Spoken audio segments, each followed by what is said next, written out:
Both Democrats and Republicans are hoping that immigration policy will win them the vote in 2024. Back in February, Senate Republicans rejected a bipartisan border bill that was paired with a foreign aid package after former President Donald Trump criticized it. On May 23rd, the Senate voted again, this time on the border bill without a foreign aid package. It's take two on Capitol Hill at an attempt to pass what was a bipartisan border bill. There was a lot of hope for this bill months ago, but former President Trump basically trashed it, and Republican support just evaporated. This latest effort was a bipartisan attempt led by Democrats, but still didn't have the votes needed to pass. Two of the bill's authors even voted against it this time, arguing that Democrats were playing politics with the vote. This is Disrupted. I'm Kalila Brown-Dean. Today we're learning about the past and present of U.S. immigration policy. Later we'll hear from an organization supporting immigrants in Connecticut. And we'll also discuss an act that was passed 100 years ago and reshaped our understanding of immigration to the U.S. But first, Caitlin Dickerson. She joins us to explain what U.S. immigration looks like right now. Caitlin is staff writer for The Atlantic, and in 2023 won a Pulitzer Prize for her work on the U.S. policy of separating migrant children from their families. Caitlin, welcome to Disrupted. Thanks so much for having me. We are talking about immigration policy this week and the politicized ways in which many people are talking about it. But I want to at first set the foundation. Share with our listeners, what does immigration to the U.S. look like today? And in particular, what are the countries where we are seeing people move to the U.S.? So right now, we're going through a bit of a shift in immigration patterns, which is actually the norm. I've covered immigration for years, and it's very unpredictable. It goes up and down, and people try to make big arguments about what those month-to-month shifts mean, and then they change again completely. So bearing in mind that immigration is cyclical and that there are a lot of factors that play into the numbers of people who cross our southwest border any given month, when we're talking about the border itself, people who are coming to the United States without prior authorization, those numbers spiked pretty dramatically in December of last year, but then they dropped dramatically in January, and they've remained pretty low. So when I said we're going through a change, what I meant is that normally at this time of year, we would see immigration increasing. The weather is better, and for various reasons, just the way that the migration business works, the illicit smuggling of people to the United States tends to pick up around this time of year, and it hasn't. But I don't want people to think that that's necessarily going to hold. We don't know that to be the case. And in fact, migration through the Darien Gap, which is that land crossing between South America and Central America, where most people who reach the southern border cross unless they're coming from a country north of it, migration there is up even higher now than it was last year, and most people who cross the Darien Gap end up in the United States. So what that tells me is that there's a bit of a bottleneck between Colombia and Mexico, and that may not hold. You mentioned Colombia and Mexico, and I appreciate the nuance and the context that you just offered us, because often people talk about immigration in this very static way.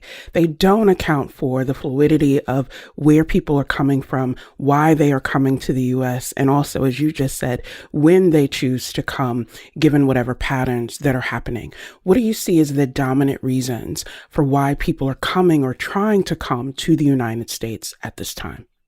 I want to go back to part of your first question in order to answer your second question. You asked me where most people are coming from. So by and large, Venezuela is the number one country sending people to the United States. And that's no surprise. Venezuela has been in the midst of an economic spiral, a repressive political crackdown, and then American economic sanctions, which have been loosened a bit. But all of those factors have led many, many Venezuelans, more than a fifth of the country, I believe, to leave. We're also seeing lots of Haitians come to the United States. And in the reporting that I've done between Colombia and the U.S., what I learned is that many of those Haitians were living in Brazil. So they're not coming straight from Haiti. As we all know, it's very difficult to even get out at this point, given the circumstances in Haiti.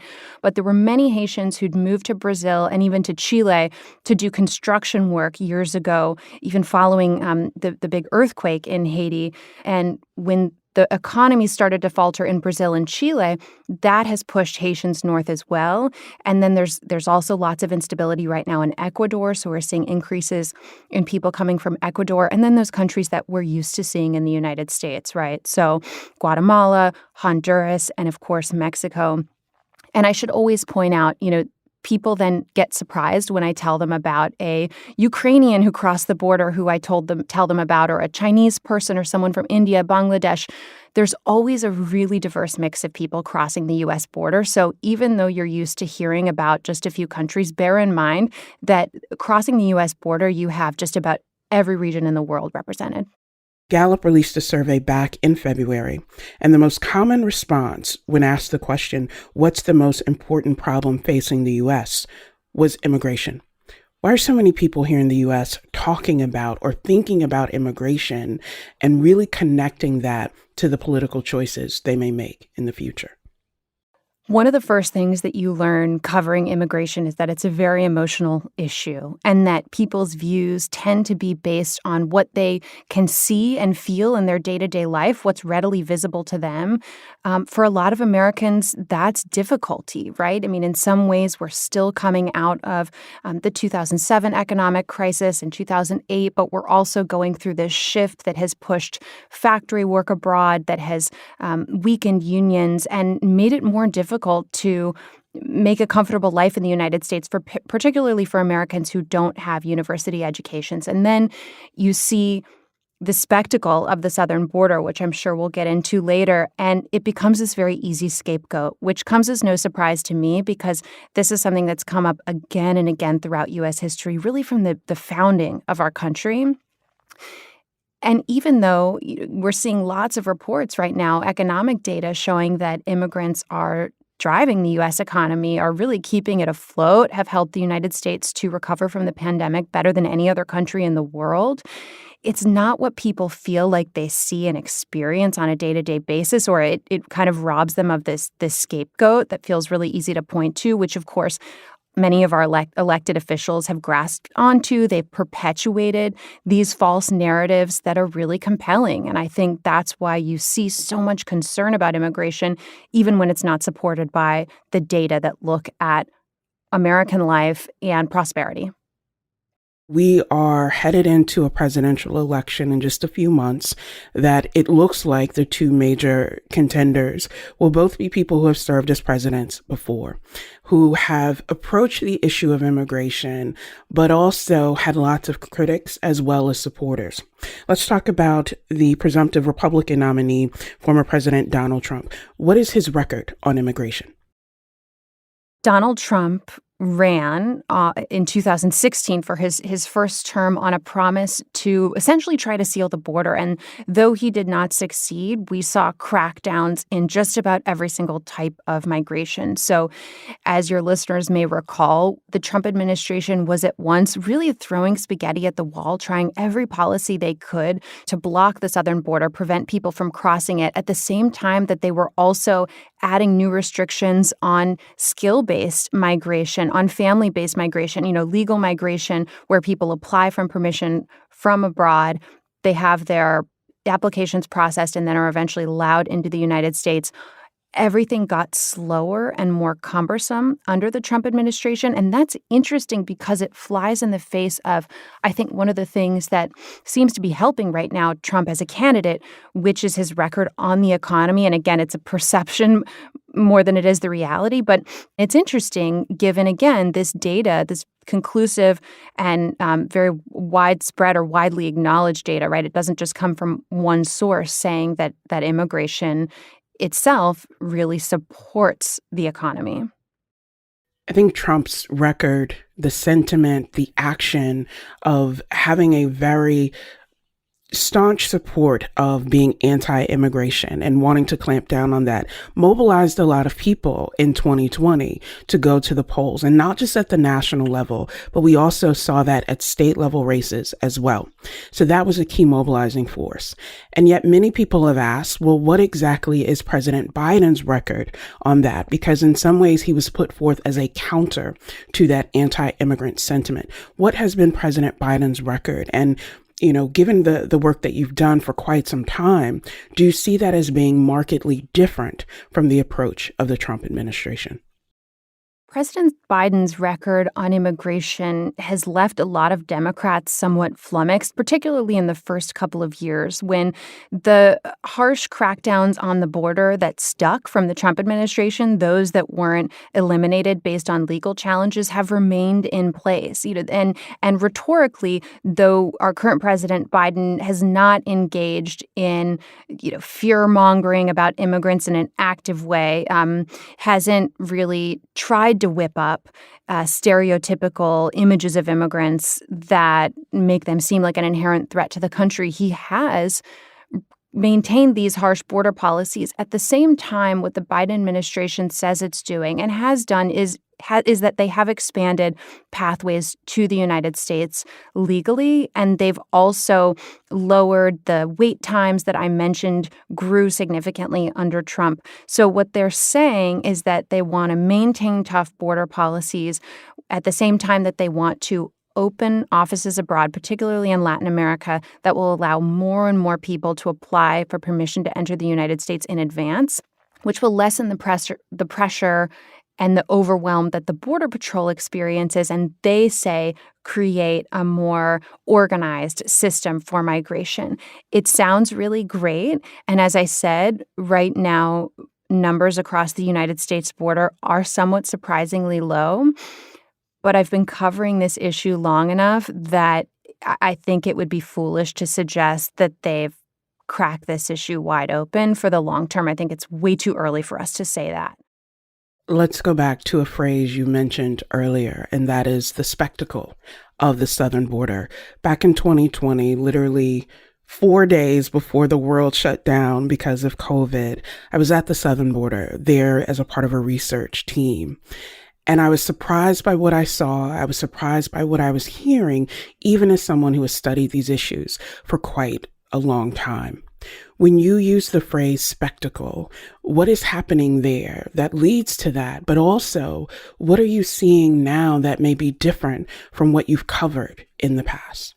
What I mean when I talk about the spectacle of the southern border is the way in which images of disorganization have been capitalized upon, particularly by the right-leaning media that has perpetuated. I mean, Fox News specifically, let's be concrete here, has done a lot to perpetuate fear of immigrants. And one thing that is inextricably linked from the conversation about immigration is, of course, race, right? So going back in U.S. history, we created immigration laws in the United States to keep this country white. And even though that's no longer the stated goal, it speaks to a fear that certainly it continues on today. And many candidates of the Republican Party, kind of following in the footsteps of President Trump, have perpetuated these ideas of great replacement, this fear that people of color are going to overtake the country and take it out of the hands of white people. And so when you take into consideration how powerful those narratives are, you can see why helicopter footage over the southern border depicting a bunch of brown and black people kind of waiting to enter the United States en masse, especially when you're looking at caravans, times when the borders become overwhelmed and people are sleeping under bridges, that whips up and exacerbates these fears. And again, they really don't align with what data tells us about what migration means for the United States. Migration means more efficiency, it means lower prices, and particularly if people have legal status, it means those things in a context where they still get paid at least minimum wage and have rights and protections. But these images are powerful. They've always been powerful, and they still are. One of the most powerful sets of images around immigration has been those of migrant children separated from their parents. Caitlin has written extensively about that topic, so I asked what's happened with that policy over the last couple of years. So, under the Trump administration's family separation policy that began in 2017, really in secret and extended into the summer of 2018, more than 5,000 children were taken from their parents during that time. They were fed into a complex web of detention systems run by separate federal agencies. Many were lost to one another. Hundreds of parents were deported without their children. And even though the policy didn't last very long, we're very much still dealing with the consequences, though they're not in the news as much as they once were. So President Biden created a task force to try to repair the wrongs of family separation to the extent possible. And more than 3,200 children have been reunited, either by that program or under court order prior to President Biden taking office. But there are still about 1,400 children who haven't been returned to their parents, at least according to government records. Experts think that perhaps some children and parents may have found their ways back to one another independently and, for understandable reasons, not reported it to the U.S. government. But we're talking about 1,400 kids. So the number could be very high in terms of those who remain separated. And we're many years on at this point. You know, the more time passes, the more difficult these reunifications become. And the ones that I've heard about most recently involve really strenuous efforts to track parents down in very remote places that don't have internet access. You know, they may not have cell phones, certainly not the phone numbers that they did when they left their countries years ago. It's very, very difficult to track these parents down. And so when I'm asked about this, I often say that I do think it's most likely the case that some parents and children will never be brought back together. And it's also worth pointing out that even those families that have been reunited are still struggling from the effects of the trauma of the separation itself, which has been well studied and documented. We are really working to prepare our listeners for the 2024 election cycle, but also what they should think about, not how they should think, but what they should be thinking about after the election. What would you say to listeners in the context of immigration policy? What's something that people should be paying attention to or focusing on? I think it's high time to push our elected officials on both and all sides of the aisle to have a more sophisticated conversation about migration. You know, you have segments of the Republican Party who are taking after Donald Trump, actively perpetuating misconceptions that we know are provably untrue, and not much from the left. Sometimes there's really more of an absence than there is anything proactively being stated. You know, a source of mine in the Biden administration said he felt like Democrats were fighting scared because there is this fear that, you know, the sentiment that Donald Trump tapped into with his anti-immigrant rhetoric is powerful. It resonates. And so Democrats don't want to alienate those voters. And yet, you know, these policies have real consequences. You know, I'm talking about lifelong consequences for people when it comes to family separation and death. Many people die en route to the United States. And so I think, you know, what I would hope for is the conversation to evolve and for people to bring, you know, what they learn from this conversation, what they learn from reading about immigration to bear in pushing our politicians to say, okay, we're not going to fall anymore for these lines that you've been selling us that don't adhere to reality at all whatsoever. Let's have an honest conversation and from there decide what to do. Caitlin Dickerson is staff writer for The Atlantic. In 2023, she won a Pulitzer Prize for her work on the U.S. policy of separating migrant children from their parents. Thank you, Caitlin. Thank you so much. Coming up, we'll learn about an organization working with immigrants in Bridgeport and Hartford. And later, an historian talks about a 1924 law that reduced the number of people who could legally come to the U.S. This is Disrupted. We'll be right back. Welcome back to Disrupted. I'm Kalila Brown-Dean. Today we're talking about immigration policy in the U.S. As voters around the country think about federal immigration laws, some are pushing for legislation to support immigrants at the local and state level. To teach us what immigration advocacy looks like in Connecticut, I talked with Barbara Lopez. She's director of Make the Road Connecticut. It's an organization that supports immigrants through action in their communities. Barbara, welcome to Disrupted. Thank you for having me.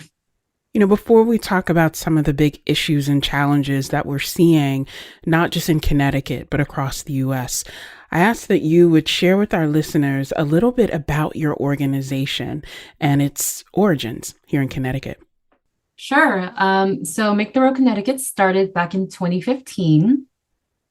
We started in Bridgeport because Bridgeport has a high density, it's a majority minority city, so high density people of color, immigrants, and are really what makes us special at Make the Road. We believe that community members have the right to live with dignity, safety, and freedom. And we do this through community organizing, fighting for advocacy, policy change. And we, as much as we can, we do legal and survival services with our communities. And we're based out of Bridgeport and Hartford. Those three key values or principles that you mentioned, dignity, safety, and freedom, seem to be so essential to what everyone wants, but can be particularly challenging for immigrants across our state. What is it about the work and the mission of Make the Road that appeals to you so that you take on this really important and challenging position of being its director? What is it that speaks to you?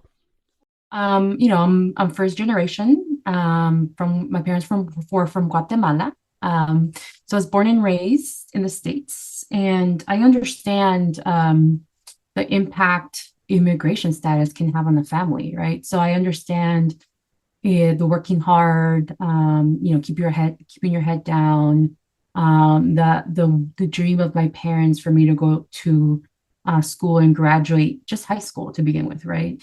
The dream of having opportunities that it didn't have is really real to me. And I understand, my first language was Spanish, and the complexities of learning the second language and then forgetting your original language, right? So when I started organizing in Bridgeport, because I was one of the original co-founding organizers, I related myself to a lot of the kids growing up in Bridgeport. I identified a lot of the parents that I was talking to. They could have been my mom or dad or my aunts, right? I imagine that having that firsthand experience of all of the uncertainties about where do I fit in this city, in this neighborhood, in this school, the ways that children become really spokespeople for their parents and their families. And so they're navigating and bridging these gaps often means that when immigrant families engage with an organization, there's a lot of fear and uncertainty of how do I build trust that you appreciate me and you will value me when so many people are so vulnerable and always questioning about how they will be respected in a space and whether they will be put at risk for harm. How do you and your organization help build that kind of trust so that people engage with the organization and see a role for themselves in spite of the broader concerns or experiences that they may have had?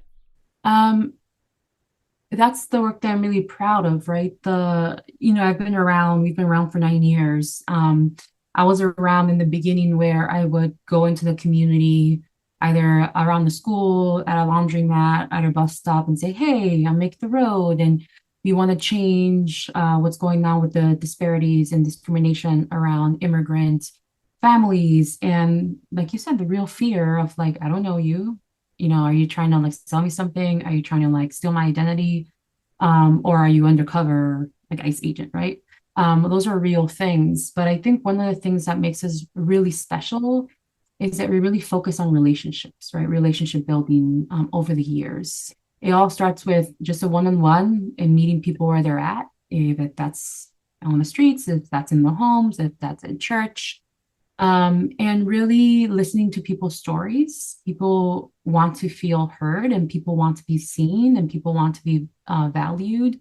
And then really understanding, because people come from different backgrounds, and really having the conversations around that their individual issues that feel like they're at fault for not being able to afford rent or not being able to like travel back to their countries, or the list can go on. It's not about them. It's a systemic problem. They're part of a community. They're part of a society that is setting up systems for them to fail and to discriminate and to abuse them. And that has been really, we start from a conversation and then it becomes a transformation into their leadership, right? Them feeling confident in sharing their personal stories and understanding that their individual issue is actually a collective issue, and the power in being able to have a meeting with the mayor and say, hey, X, Y, and Z is not okay, or have a meeting with a members of Congress or a state representative or a board of education member, right? Whoever the person responsible for changing the system is really powerful. So to see that transformation, and for them to hear other people having the same concerns and wanting the same change is how we have built trust, right? And having follow through of like, we want this big thing, how are we going to implement the change? What are one or two policies that you say for the state of Connecticut or for Bridgeport or Hartford or other communities that you are connected to? What are one or two things that could be done to help address some of those challenges and uncertainties that the communities you serve may face? Big picture, we've been part of the Husky for All Coalition. And that is a really beautiful coalition because it really centers community-based organizations, healthcare professionals, congregations, policy experts. It's a really good example of different people coming together.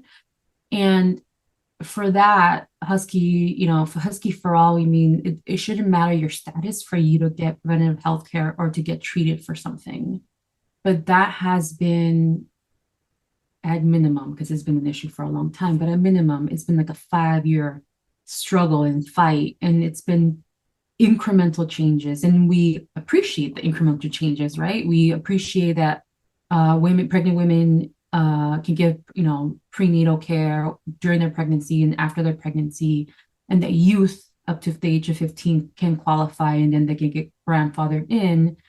But it's been a fight to get it to 18 and to get it to, it shouldn't matter the age, right? So that at the state level has been something that has been really hard and really difficult because, people center it around, well, we can't afford this and we can't afford that, or like we have to do a study to figure out. And I think research and data is important. And yes, we have to be mindful of the budget of what people can afford. But I think people lose sight of our immigrant community is the integral fabric of Connecticut, right? They go to work, they send their kids to school, they pay taxes, they give back to their community, right? And I think the year after year, the incremental changes, it's hard. It's a hard pill to swallow. It's the narrative of, okay, we care, but we don't care enough. So we appreciate all the changes that have happened, but I think it's safe to say that our communities deserve more. We are in what we already know will be a very contentious presidential election. We are hearing immigration mentioned by Democrats and Republicans, by candidates for local office, for national office as well. And part of what we're hearing, Barbara, is a lot of conversation about immigration and very few spaces of listening to people who have been directly affected by immigration in the U.S. What are you hearing from members of the community that you are working with surrounding this election? And what do you think we should be paying attention to? So it's a spectrum, right? We have members who have been in this country for decades, and generations of families have been in this country for decades.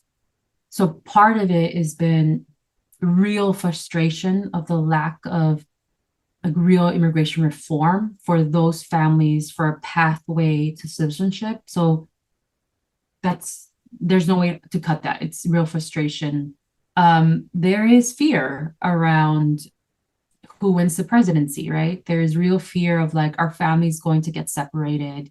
Will I get deported? In 2017, we saw families for like months not send their kids to school, right? Because they were afraid. And like things stopped, right? So people are like, I was around back then, like I'm gonna have to do the same thing again, right? And then also there's a lot of like readiness and fearness and fighting for, you know what, we know we have seen this story play out before.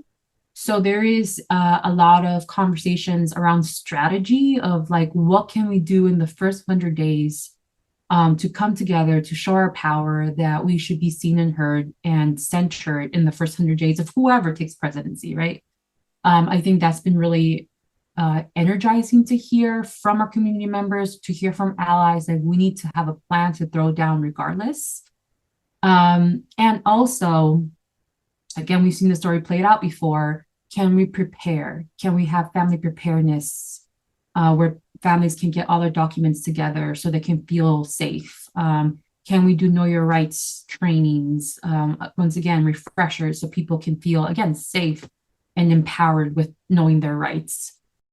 We may have listeners who are listening to this conversation, thinking about the challenges that you've mentioned, the strategies that are already being developed and deployed, realizing that regardless of who wins the White House, many of these challenges, these day-to-day pressures will remain. What do you say to listeners who may be thinking, how do I learn more? Or how do I support immigrants and immigrant justice right here in Connecticut? I think that the core is going to those community-based organizations and saying, hey, what do you need? Versus making assumptions of like, here's how I want to help. Going back to the listening, right? Like, what is it that you need from me? Is it that you need me to be ready to go and support somebody if they have a deportation case? Or is it that you want me to walk a family to school if that's the case? Or is it like, what do you all need from us? I think it's wherever you decide to volunteer to approach the community-based organization, I think is to listen to them first. I think that's such an important perspective. The best thing that you can do is listen and be guided and directed by those voices who are directly affected. Barbara Lopez is director for Make the Road Connecticut. It's an organization supporting immigrants through action in community. Thank you, Barbara. Thank you. Coming up, we'll hear about an immigration law that our next guest calls the most restrictive and most racist one ever passed by Congress. This is Disrupted. Stay with us. Welcome back to Disrupted. I'm Kalila Brown-Dean. Today we're talking about immigration policy in the U.S., both the present and the past. 100 years ago, on May 26th, President Calvin Coolidge signed the Immigration Act of 1924. It's also known as the Johnson-Reed Act. The act brought massive changes to the U.S. immigration system. It made immigration quotas based on nationality even more restrictive, particularly for people who wanted to come from Asia, Eastern Europe, and Southern Europe. Here to tell us more about the act is May Nye. She's Lung Family Professor of Asian American Studies and Professor of History at Columbia University. Her most recent book is The Chinese Question, The Gold Rushes and Global Politics. Dr. Nye, welcome to Disrupted. Thank you for having me. One of the real strengths of your approach is that you bring in context and nuance to telling these diverse stories and really breaking down that monolithic view that many people have, not just of countries of origin, but of the people and their experiences. This is an episode where we are talking about the long history of immigration policy in the U.S. What was happening in the U.S. in the 1920s that even necessitated or prompted this Immigration Act of 1924? At the turn of the 20th century, say from the 1890s through the period of World War I, was a time of tremendous immigration to the United States. Some 25 million people came to the U.S., mostly from Europe, And they came as part of the great wave of industrialization and urbanization in the United States. So these were workers who worked in the steel mills and in garment factories and who built the subway tunnels in New York City, for example. And so there was a great need for their labor, but there are also Americans, native-born white Americans in particular, who were nervous about people who came that they thought were too different to be assimilated into the country. So there was nativist politics and organizing and agitation. But it took some 20 years for Congress to pass a restrictive immigration law. That didn't happen until after World War I. And in fact, Congress passed 4 bills before 1917 that were vetoed by 3 presidents. And the Act of 1917, which imposed a literacy test on arriving immigrants, only passed over President Wilson's second veto. After World War I, though, it became clear that the literacy test was not keeping people out of the United States. It was a very simple test, just a few words on flashcards in your native language. So the conservatives in Congress reached for a much more restrictive bill, and then that's how we got to the 1924 Act. Let's talk about that 1924 Act, also known as the Johnson-Reed Act. What you mentioned just a moment ago is this dual tension between a demand for labor and increasing nativist fear and sentiment that people would be replaced or overtaken. And that seems to be a common theme of we want immigrants for their labor, but we want them to occupy a particular socioeconomic space in the United States. What were the key provisions of the Johnson-Reed Act of 1924 that highlighted these concerns? The most important feature of the 1924 Act is something that people tend to overlook, and that is they placed a numerical ceiling on the number of people who could enter the country every year. Before World War I, there was no restriction on the number of people who could come. Hence, I just mentioned that 25 million people came in over the course of a period of 20 or 25 years. The ceiling that they imposed in 1924 was 150,000 a year. And we compare that to the number of people who came in the 1910s, it averaged 1 million a year. So that's a decrease of 85%. That's a huge decrease. And that has stayed with us till this day. Some of the other features of the 1924 Act, its more overtly racist features, have since been repealed. But this idea that we have to have a limit on the number of people who can come into the country, that has been normalized in our thinking, right? Very few people today think that we should have no ceiling on the number of people who come. And actually, even though a lot of immigrants do come to the United States, it's still a fairly low number compared to what social scientists call our capacity, right? Relative to the size of our population, the number of immigrants that we admit every year is actually relatively low. The other features of the bill was a differentiated kind of exclusion or restriction policy. It wasn't a one-size-fit-all, not by any means. In fact, there were what I call three border policies. There was a policy towards the Atlantic border, which was really the border with Europe. And that was a restrictive policy that limited the number of people who could come according to national origin.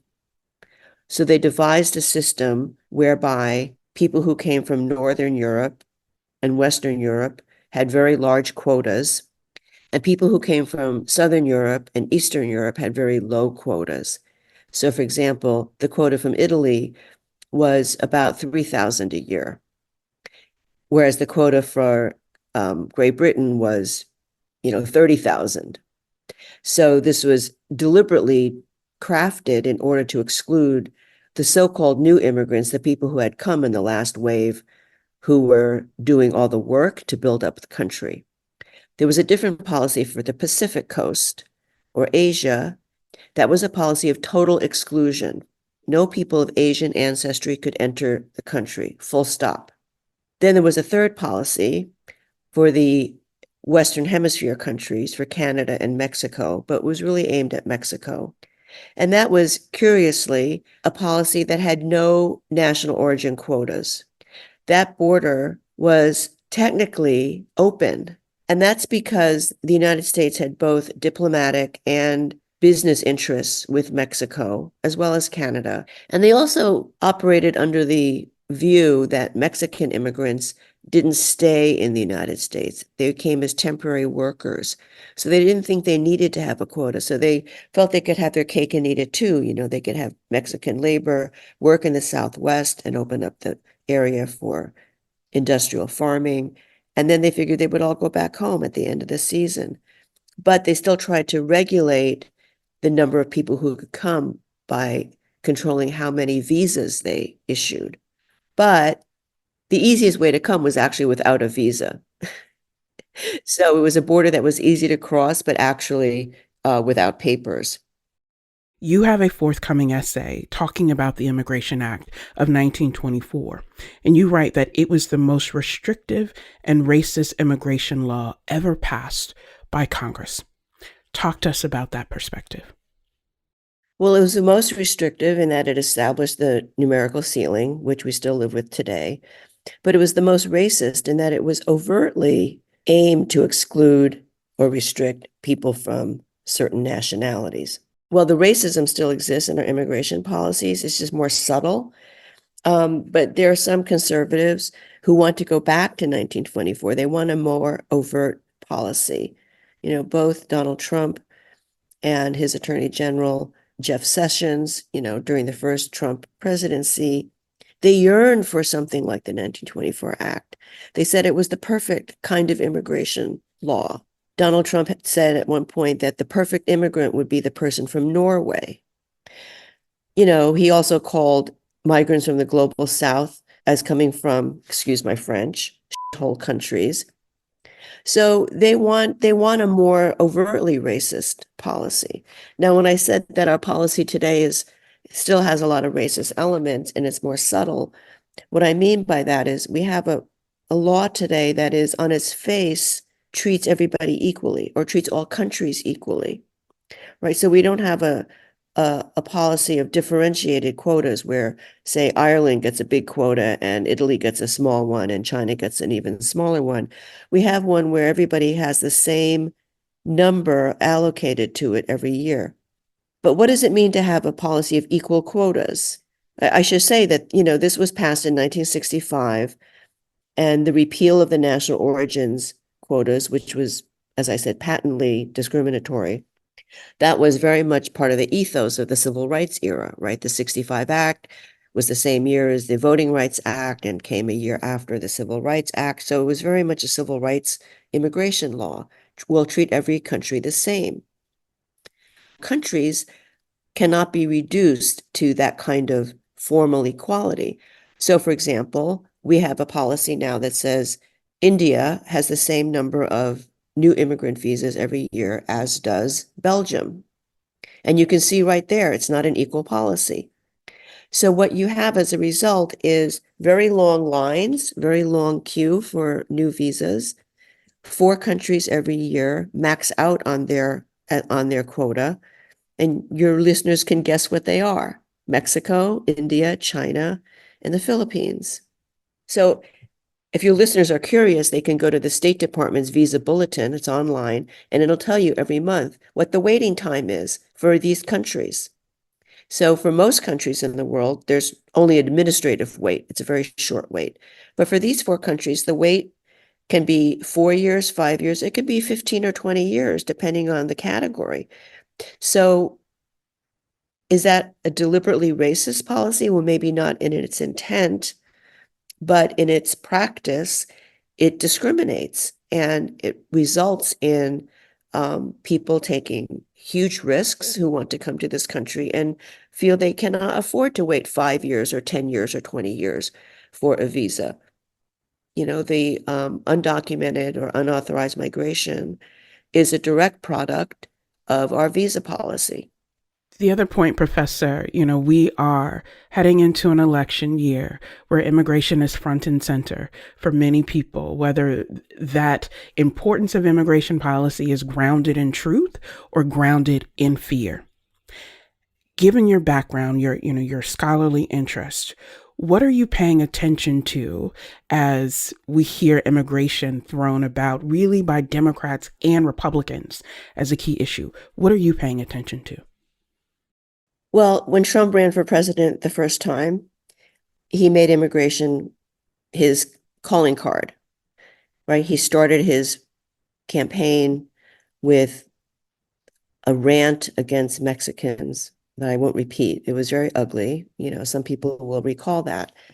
And then under his administration, he basically went wild, right, in terms of rounding up people and trying to deport people and trying to pour more money into the border. And the Democrats during that campaign, they did not try to meet him with his rhetoric.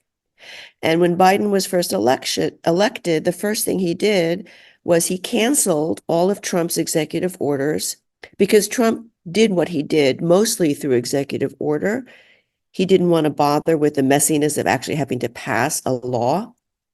So the first thing Biden did was he canceled all of those executive orders. And there was some positive movement in terms of a better kind of immigration law that was proposed, which didn't go anywhere because the Republicans jammed up the Congress and they showed they had no interest in passing any laws, right? And that has continued throughout this last 4 years. What I think is really unfortunate this time around is that Biden has felt politically that he needs to take an anti-immigration tone. And I think that's a bad reading of the American public. I don't think he should do that. Most Americans, the polling data show, most Americans do not oppose immigration. Most Americans actually think it's about right. The number of people that we let in could be a little more, could be a little less, but it's about right. And so I think President Biden, whom I support, I will say, but I think he's made an error in trying to match or come close to matching the rhetoric. He won't say the ugliest things, but he said that there's a crisis at the border. This crisis at the border is something that is a problem, but also not really a problem. I say it's not really a problem in the sense that many of the people who are coming, if not most of the people who are coming from Central America, and they're asylum seekers. They are people fleeing violence and disorder in their home countries. And we have an asylum law that is not unproblematic, but the asylum law does plainly state anybody can enter the United States and make a claim for asylum. And there are many people coming, and it's difficult to process them. But you could go one of two ways with that. You could say, all right, we'll train more asylum officers and we'll send an army of asylum officers to the border and process all these people. Or you can say, we'll send an army of Border Patrol officers and we'll detain them and deport them. And Biden has leaned towards the latter. He has said he's going to change asylum policy to make it more difficult for people to apply for asylum. And so I think these are all missteps. I think it's a bad reading of the public. I think he should educate the public as to what's going on in those countries. And we should help these people, not turn them away. This is why the work of historians is so important for helping us understand not only the context, but the shared connections between those experiences. Mei Nai is Lung Family Professor of Asian American Studies and Professor of History at Columbia University.